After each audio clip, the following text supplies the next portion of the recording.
কুয়েতের। তিনি সম্প্রতি মানে আজকেই বোধহয় বিয়ে করতে যাচ্ছেন। টেলিফোনে বোধহয় বিয়ে করবেন। আমি ভাইয়ের নামটা ভুলে গেছি। আপনি যদি আমার লাইভ দেখেন আবার কমেন্ট করবেন। আমি আপনার নামটা ভুলে গেছি। আপনার জন্য শুভকামনা। বিয়ে তো ভালো কাজ। অবশ্যই আপনার নতুন জীবনের জন্য স্বাগত জানাই। পৃথিবীর যে প্রান্তে আমাদের বাংলাদেশী ভাইয়েরা আছেন, বিশেষ করে রেমিটেন্স যোদ্ধারা, তাদের জন্য আসলে আমাদের হৃদয় কাঁদে। এই দেশটাকে তারা বাঁচিয়ে রেখেছে অর্থনৈতিকভাবে।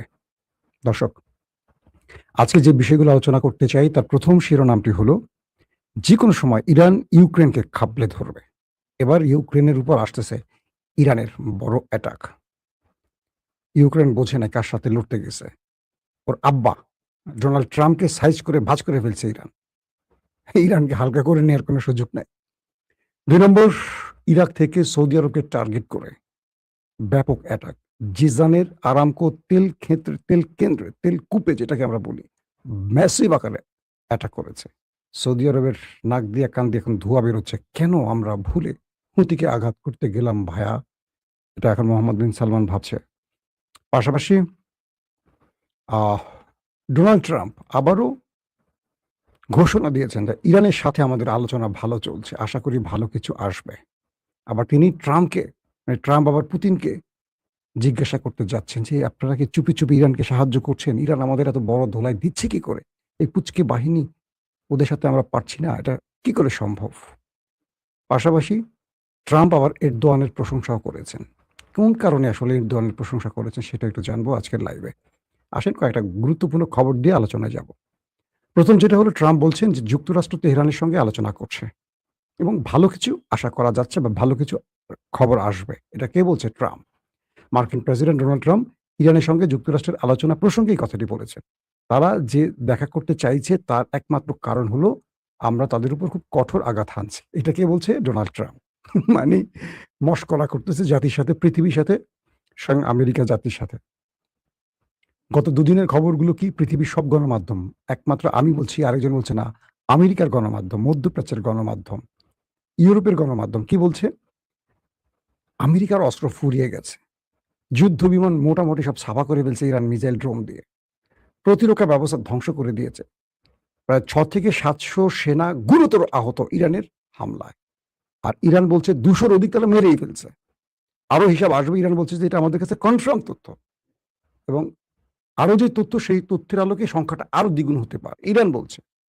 এবং ইরান তো পুরো পরিসংখ্যান দিয়ে দিচ্ছে যে ১২ দিনের যুদ্ধে, লেটেস্ট ১২ দিনের যুদ্ধে কি পরিমাণ মার্কিন ক্ষয়ক্ষতি করেছে। এটা তো আর নতুন করে বলব না, আপনারা জেনে গেছেন ইতিমধ্যে।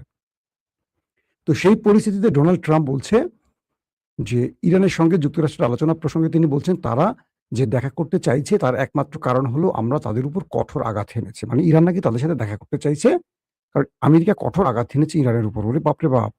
এবং তিনি আবারও যুক্তরাষ্ট্রের অস্ত্রের ঘাটতির কথা অস্বীকার করেছেন। ইরান বলছে ইসরায়েলের প্রভাবে শুরু হওয়া ৫ মাসের যুদ্ধের পর যুক্তরাষ্ট্র আটকে পড়েছে ও হিমশিম খাচ্ছে এবং এক অনিবার্য মূল্য দিতে হচ্ছে যুক্তরাষ্ট্রকে, যারা এই চোরাবালিতে আটকে গেছে। এটা আবার ইরান জবাব দিচ্ছে। পাশাপাশি ইরান বলছে, আমরা আমেরিকা বা ট্রাম্পের সাথে কোনো যোগাযোগ করিনি, বরং আমেরিকা, কাতার এবং পাকিস্তানের মাধ্যমে বারবারই আমাদের কাছে আসছে। তারা একটা খণ্ডকালীন যুদ্ধবিরতি চায়। ইরান রাজি হয়নি এখন পর্যন্ত। ইরান বলছে যে ইরান আমেরিকাকে জবাব দিয়ে কথাটা বলছে। বলছে যে আমরা ট্রাম্পকে বিশ্বাস করি না। কারণ এই সাম্প্রতিক যুদ্ধে তারা ৩ বার সকল ওয়াদা ভঙ্গ করেছে। তারা একটা বিশ্বাসঘাতক। একদম প্রকাশ এইভাবে বলছে যে আমাদের সাথে করা ওয়াদা তারা ৩ বার ভঙ্গ করেছে। তো তাদের সাথে আমরা আর কোনোভাবে চুক্তি করতে চাই না, আলোচনা করতে চাই না। তারপরও ২ টো রাষ্ট্র আমাদেরকে খুব রিকোয়েস্ট করছে, কাতার এবং পাকিস্তান। তো এরই মধ্যে ইরান বলছে যে এরই মধ্যে তারা হামলা বন্ধ করে দিয়েছে। মানে আমেরিকা আমাদের কাছে ২ টো দেশের মাধ্যমে আবেদন করে হামলা বন্ধ রেখেছে বলে আমরা প্রতিঘাত বন্ধ রেখেছি। মানে হামলার এগেইনস্ট এ যে পাল্টা হামলা, ওটা আমরা করছি না। কিন্তু হরমুজ দিয়ে কোনো জাহাজ ঢুকতে দিচ্ছে না। যেটা ঢুকতেছে সেটা মাইন বিস্ফোরণে অথবা মিসাইল অ্যাটাকে ধ্বংস হচ্ছে। তো এরই মধ্যে মানে স্পষ্ট করে বলে দিয়েছে এবং পাশাপাশি তারা বলছে যে যদি আমেরিকা আবারও ইরানে কোনো অ্যাডভেঞ্চার করে, আক্রমণ চালায়, তাহলে ইরান আগের মতো জবাব দিবে অথবা আগের চেয়ে ভয়াবহ জবাব দেবে। এটি হলো স্পষ্ট বার্তা। আসেন, তো ট্রাম্প আবার নতুন করে কি বলছেন, আমরা ট্রাম্পের একটু বক্তব্যটা আবার শুনি। আমাদের ট্রাম্প কাকু কি বলছেন? তিনি বলছেন, উম মানে ইরান যদি আলোচনায় কোন রকম তাল বাহানা করে, এই উদ্দেশ্য করে বলছে মার্কিন প্রেসিডেন্ট ডোনাল্ড ট্রাম্প বলছেন ওয়াশিংটন তেহরানের সঙ্গে গভীর আলোচনা চালিয়ে যাচ্ছে। ওহো, কি গোপনে গোপনে না প্রকাশ্যে। তবে আলোচনা থমকে গেলে সামরিক অভিযান পুনরায় শুরু করার প্রস্তুতি নিচ্ছে। যদি আলোচনা বন্ধ হয়ে যায় তাহলে আমেরিকা আবারও অ্যাটাক শুরু করবে। যদি এগুলো সফল না হয়, মানে এই আলোচনা সফল না হয়, আমরা আবার কঠোর সামরিক ব্যবস্থা নেব। ইসরায়েলি সম্প্রচারকারী চ্যানেল 12 কে এই তথ্যগুলো বা এই কথাগুলো বলেছেন ডোনাল্ড ট্রাম্প। তিনি জোর দিয়ে বলেন যে কূটনৈতিক সুযোগ খুবই সীমিত এবং উল্লেখ করেন যে এই প্রক্রিয়াটি দ্রুত এগিয়ে নিয়ে যেতে হবে, নতুবা একেবারে নয়। যদি দ্রুত ইরান আমাদের সাথে আলোচনাটাকে চালিয়ে যায় তো গুড, আর যদি না চালায় একেবারেই আমরা বন্ধ করে দিব আলোচনা। মানে এটা হলো জাতিকে বিভ্রান্ত করার জন্য, নিজেকে শক্তিশালী দেখানোর জন্য কিছু তথ্য আর কি। তিনি জোর দিয়ে বলেন যে তার মতে ইরান একটি চুক্তিতে আসতে চায়। মার্কিন প্রেসিডেন্ট ব্যাখ্যা করেছেন যে আঞ্চলিক মধ্যস্থতাকারীদের অনুরোধের পর তিনি শুক্রবার হামলা স্থগিত করেছেন। ট্রাম্প দাবি করেন ইরানের সঙ্গে সংশ্লিষ্ট সকলেই আমাকে অনুরোধ করেছেন গুলি চালাবেন না, এবং জোর দিয়ে বলছেন যে এই অনুরোধ মঞ্জুর করার কোনো লাভ বা ক্ষতি হয়নি। ইসরায়েলি প্রধানমন্ত্রী বেনিয়ামিন নেতানিয়াহুর সঙ্গে নির্ধারিত বৈঠকের আগে ট্রাম্প এই মন্তব্যগুলো করেন। হুমকি এবং তেহরানের পারমাণবিক কর্মসূচির কথা উল্লেখ করে ফেব্রুয়ারির শেষে দেশ দুটি ইরানের উপর হামলা চালায়। তো ট্রাম্পের এই কথাটা হলো আমেরিকার জাতিকে একটু আশ্বস্ত করার জন্য আমাদের কাছে ওরা আসছে, কিন্তু মূল তথ্য পৃথিবীর সব গণমাধ্যম প্রচার করে দিয়েছে। এদিকে সেন্টকম, মার্কিন যুক্তরাষ্ট্রের যে সেন্ট্রাল কমান্ড, তারা বলছে যে মার্কিন বাহিনী 17টি বাণিজ্যিক জাহাজকে অন্য পথে পাঠিয়েছে এবং 2টি জাহাজকে আরোহণ করেছে। অর্থাৎ তারা দাবি করছে ইরানের পথ এড়িয়ে 17টি বাণিজ্যিক জাহাজকে তারা অন্য পথ দিয়ে পাঠিয়েছে এবং 2টো জাহাজকে আবার ফিরিয়ে এনেছে। এই যে বক্তব্যগুলো আসছে, এর উত্তর আবার ইরান বলছে যে সেন্টকমের এই দাবিগুলো পুরোপুরি ভুয়া, এরা সঠিক তথ্য দিচ্ছে না। আসেন এবার আরো কয়েকটা গুরুত্বপূর্ণ খবরে আসে। ইসরায়েলের গুরুত্বপূর্ণ একটি কেমিক্যাল কারখানায় ভয়াবহ আগুন লেগে গেছে। এই আগুনটি কোনো অপারেশনাল নাকি দুর্ঘটনা সেটা এখনো কেউ স্পষ্ট করতে পারেনি। তবে আগুনের প্রকারভেদ বা আগুনের ধরন দেখে মনে হচ্ছে যে এখানে কোনো স্যাবোটাজ থাকতে পারে। কে করতে পারে? ইসরায়েলের ভেতরে যদি কোনো অপারেশন হয় সেটা তো ইরানকেই টার্গেট করা হবে। বাট এখন পর্যন্ত কোনো দেশকে তারা দায়ী করেনি। তবে এটার ব্যাপক ক্ষয়ক্ষতির খবর আসছে ইসরায়েলের জন্য। এটি একটা বড় ধাক্কা। আসেন, ইরাক থেকে সৌদি আরবের ভেতরে এক ঝাঁক মিসাইল ড্রোন গিয়ে সৌদির জিজানে তাদের যে আরামকো তেলকূপটি আছে সেখানে হামলা করেছে। এটি হলো দ্বিতীয় ধাপে এসে। পাশাপাশি হুতিরা তো আছেই, অব্যাহত তাদের প্রস্তুতি আছে। ইরানের বা ইরান সমর্থিত মিলিশিয়ারা বলছে যে সৌদি আরব যদি এই পাতা ফাঁদ থেকে উঠে না আসে এবং গোপনে ইসরায়েলের সাথে কোনো আলোচনা বন্ধ না করে, পাশাপাশি হুতিদের সাথে এই বৈরিতা বন্ধ না করে, তাহলে সৌদি আরবকে এর চেয়ে বড় মাসুল দিতে হবে। এবং সৌদি আরব যে বিষয়টি বুঝতে পারছে না সেটি হলো তারা একটা বড় রকম ট্র্যাপে পা দিয়েছে ওই দেশগুলোর, অর্থাৎ আমেরিকা, ইসরায়েলের। তারা নিজেদের বন্ধুকে, মানে মুসলিম দেশগুলোকে অবিশ্বাস করে বিশ্বাসঘাতকদের বন্ধু বানাচ্ছে। এই বক্তব্যটি আমার খুব ভালো লাগছে। হুতিদের পক্ষ থেকে বলা হয়েছে, তারা বলছে সৌদি আরব যদি ফার্দার ইয়েমেন বা হুতিদের টার্গেট করে কোনো অ্যাটাক চালায়, তাহলে সৌদি আরবের যতগুলো তেল ক্ষেত্র আছে সব হুতিদের বৈধ টার্গেট হবে। এবং বলতে পারি যে সৌদি আরবের এই তেল ক্ষেত্রগুলোতে আক্রমণে বিশ্ববাজারে তেলের সংকট সৃষ্টি হয়েছে, তেলের দাম বাড়বে এবং সৌদি আরব বিশাল অঙ্কের ক্ষতির মুখে পড়বে। মোহাম্মদ বিন সালমানের উচিত হবে খুব কৌশলী হওয়া। এতদিন তিনি খুব নীরব থেকে সব পর্যবেক্ষণ করেছেন এবং গোপনে ইরানের সাথে সমঝোতাও করেছিলেন। কিছু শর্তে মানে আসার পরিকল্পনাও করছিলেন পাকিস্তানের মধ্যস্থতায়। হঠাৎ করে আমেরিকা ইসরায়েলের ট্র্যাপে পা দিয়ে ইয়েমেনের উপর হামলা করে, মানে মৌচাকে ঢিল মেরে বড় রকম ভুল করে ফেলেছে। দর্শক, আসেন কয়েকটা গুরুত্বপূর্ণ এবার মূল যে শিরোনামের খবরটিতে আসি। ইরানের একটি অস্ত্র বোঝাই জাহাজে, যে জাহাজটি ইরান থেকে রাশিয়া যাচ্ছিল, রাশিয়ার যুদ্ধের জন্য শাহেদ ড্রোন ট্রোন ভরপুর ইরান একটা জাহাজ ভর্তি করে অস্ত্র রাশিয়ার উদ্দেশ্যে পাঠাচ্ছিল। ওটাতে হামলা করেছিল ইউক্রেন। এতে করে ইরানের একজন ক্রু এবং বেশ কজন আহত, একজন মারা গেছে। তো এর পরপরই ইরান তাদের অ্যাম্বাসেডরকে ডেকে আনছে ইউক্রেনের, ডেকে আচ্ছা রকম শাসিয়ে বলছে তোমার দেশকে রেডি হতে বলো, আমরা এটার জবাব দিতে যাচ্ছি। তোমার দেশকে বলে দিও, পাপেট প্রধানমন্ত্রী জেলেনস্কিকে বলে দিও, সে তো আমেরিকার পাপেট, তাকে বলে দিও তার আব্বাকে পিটিয়ে আমরা সোজা করে ফেলেছি। এখন সে বিভিন্ন দেশের মাধ্যমে মধ্যস্থতা চায়। আর এই সময় সে ইরানকে আঘাত করে যদি সে যুদ্ধে জড়াতে চায়, তার জন্য করুণ পরিণতি অপেক্ষা করছে। ইতিমধ্যে কিছু সূত্র বলছে রাশিয়া ইরানকে গ্রিন সিগন্যাল দিয়ে দিয়েছে ইউক্রেনে পাল্টা অ্যাটাকের জন্য। যেকোনো সময় ইরানের জাহাজে হামলার প্রতিশোধ হিসেবে ইরান ইউক্রেনে হামলা করবে এবং হামলাটি বড় ধরনের করবে। কারণ এখানে দুটো বিষয় আছে। এক, ইরান যদি ইউক্রেনে হামলাটি না করে, ইউক্রেন আবারও মিস অ্যাডভেঞ্চার করবে।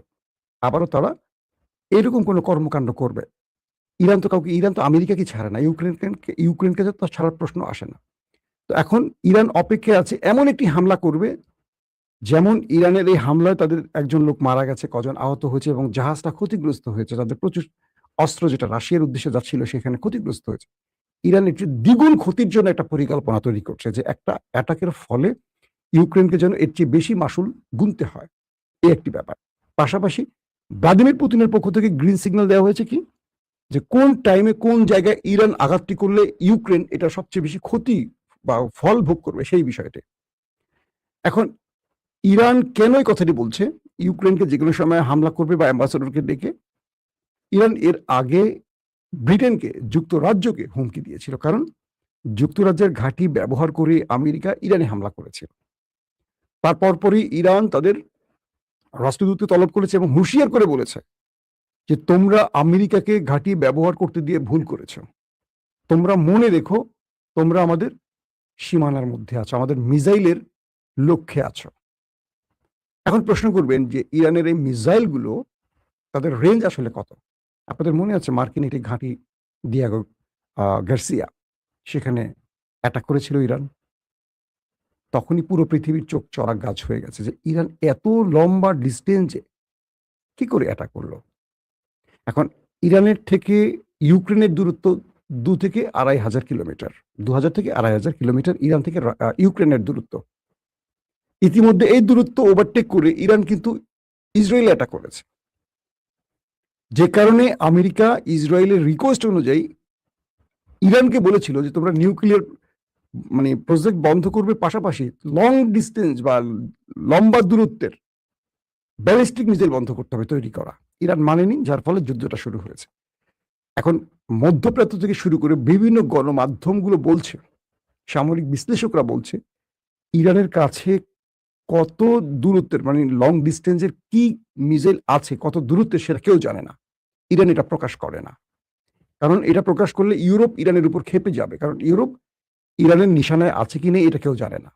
বাট এটা ইসরায়েলের গণমাধ্যম বলছে যে ইরানের কাছে এই মিসাইল আছে। এটা আমেরিকা না, এটা ইসরায়েল বলছে যে ইরানের কাছে ইরান থেকে ইউরোপকে টার্গেট করার মিসাইল আছে। যেমন আমেরিকার সেন্টকম বলছে যে ইরান শেষের কয়েকদিন যে মিসাইলগুলো মেরেছে, খাইবার সেখান থেকে আর কি বলে ওরা, এটা পূর্বের খাইবার শেখার নয়, এটা এমন একটি যেটিকে ইন্টারসেপ্ট করা অসম্ভব হচ্ছে মার্কিন যুক্তরাষ্ট্রের জন্য।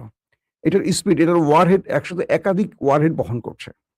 যখন এটা মুভ করছে, এটা খুব দ্রুত আসছে, ঠিক লক্ষ্যে আসার পর এটার রকেটটা যখন আলাদা হয়, এটার ওয়ারহেডটা যখন স্পিডে মুভ করে, তখন এটা তার গতিপথকে পরিবর্তন করে। তো আমেরিকার প্রতিরক্ষাগুলো, ডিফেন্সগুলো একটা টার্গেটকে হিট করতে ছুটে আসে, যখন ওয়ারহেডটা তার পথ পরিবর্তন করে, তখন সেটা প্রতারিত হয় পথের মধ্যে। তো এভাবে ইরান খাইবার শিখান দিয়ে আমেরিকার খুব মূল্যবান জায়গাগুলো ধ্বংস করেছে, যুদ্ধ বিমানগুলো ধ্বংস করেছে, প্রতিরক্ষা ব্যবস্থা, রাডার সিস্টেম ধ্বংস করে ফেলেছে। তো এখন বলা হচ্ছে যে ইরান কি বলে ইংল্যান্ডকে, যুক্তরাজ্যকেও তার টার্গেটে রেখেছে, যদি আরেকবার আমেরিকাকে ঘাঁটি ব্যবহারের সুযোগ দেয়, তারা ব্রিটেনে অ্যাটাক করবে, একদম প্রকাশ্যে বলছে। আর এখন ইউক্রেনকে অ্যাটাকের জন্য তার একটা মোক্ষম সময়ের অপেক্ষা করছে, যে কোন সময় কোথায় আঘাতটা করে ইউক্রেনকে বড় রকম আসল গুনাতে হবে। তো এখন আলোচনাটা আসছে, যেই দেশ দিয়াগো গার্সিয়াতে অ্যাটাক করতে পারে, তাদের কাছে 8 থেকে 10,000 কিলোমিটার রেঞ্জের মিসাইল আছে। এটা বলছে বিভিন্ন সামরিক বিশ্লেষকরা। তাহলে ইরান থেকে আমেরিকা এই দূরত্বের মিসাইলও ইরানের কাছে থাকতে পারে, এইরকম সম্ভাবনার কথা বলছে। এখন ইরান এই বিষয়গুলো স্পষ্ট করে না। ইরান তার কিছু কিছু বিষয় নিজেরা ঢোল পিটায়, আর কিছু কিছু বিষয় তারা একেবারেই গোপন রাখে, যেমন ইউক্রেন কি বলে IAEA এখন বুঝতে পারতেছে না যে ইরানের যুদ্ধ করার সময়ের মধ্যে 100 দিন বা তারও অধিক, প্রায় ১৫০ দিনের মধ্যে ইরান কি নিউক্লিয়ার বানিয়েছে? কারণ সাম্প্রতি তাদের প্রত্যেকটি বক্তব্য নিউক্লিয়ারের পক্ষে। দুদিন আগেও মার্কিন গণমাধ্যমগুলো বলছিল তাদের গোয়েন্দা তথ্যে যে ইরান নিউক্লিয়ার বানানোর দিকে এগুচ্ছে, যে কারণে আমেরিকা বারবারই অ্যাটাক করছে এবং আমেরিকা তাদের ২টো পারমাণবিক কেন্দ্র টার্গেট করেছে। তো এই মুহূর্তে ইরান নতুন সারপ্রাইজ দিতে পারে, সেটা হলো ইউক্রেনে হামলা করে। আর ইউক্রেনে হামলার সঙ্গে সঙ্গে পুরো ইউরোপ কেঁপে উঠবে। একদিকে রাশিয়া মারছে, একদিকে ইরান মারবে। তো যদি ইরান দ্বারা ইউক্রেন আক্রান্ত হয় তাহলে পৃথিবী আরেক মাত্রার যুদ্ধ শুরু হবে। পাশাপাশি ইরানের মিসাইল নিয়ে নতুন করে পশ্চিমা দুনিয়া টেনশনে পড়ে যাবে যে তাদের কাছে আসলে কত দূরত্বের মিসাইল আছে। তাহলে আমেরিকা